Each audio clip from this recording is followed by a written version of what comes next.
नमस्कार दोस्तों।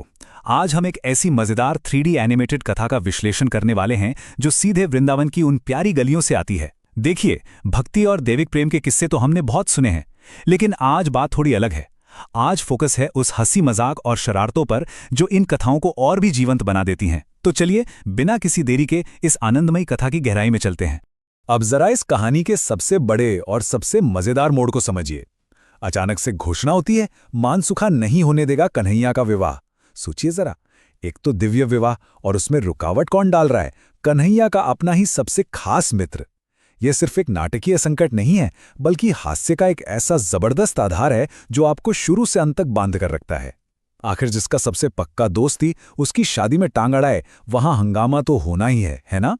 अगर हम इस कथा के मूल रूप को समझें तो वो एक शब्द में सिमट जाता है, और वो है हास्य।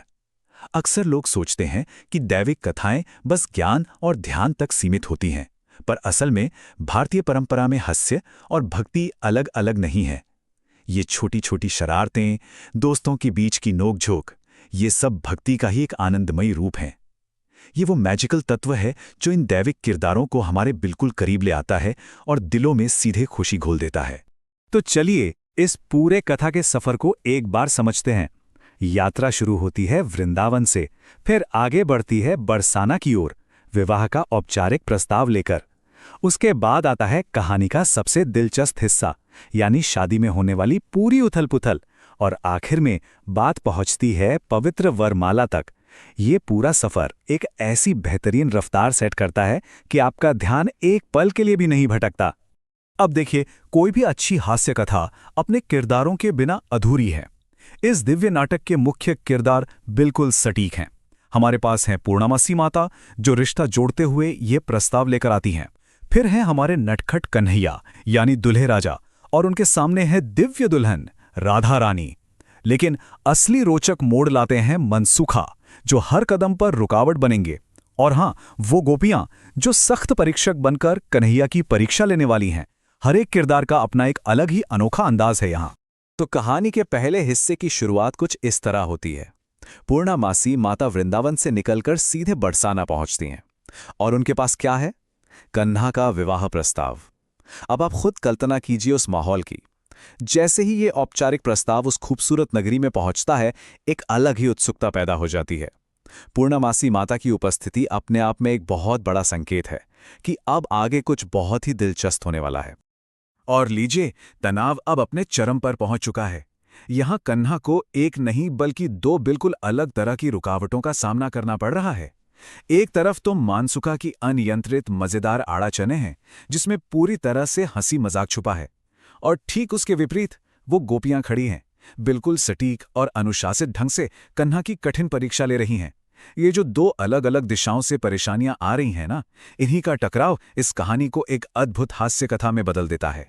इन सारी रुकावटों और उथल पुथल को देखकर अब हर किसी के दिमाग में एक ही बड़ा सवाल आता है, क्या कन्हा और राधा रानी का यह दिव्य विवाह आखिर हो भी पाएगा?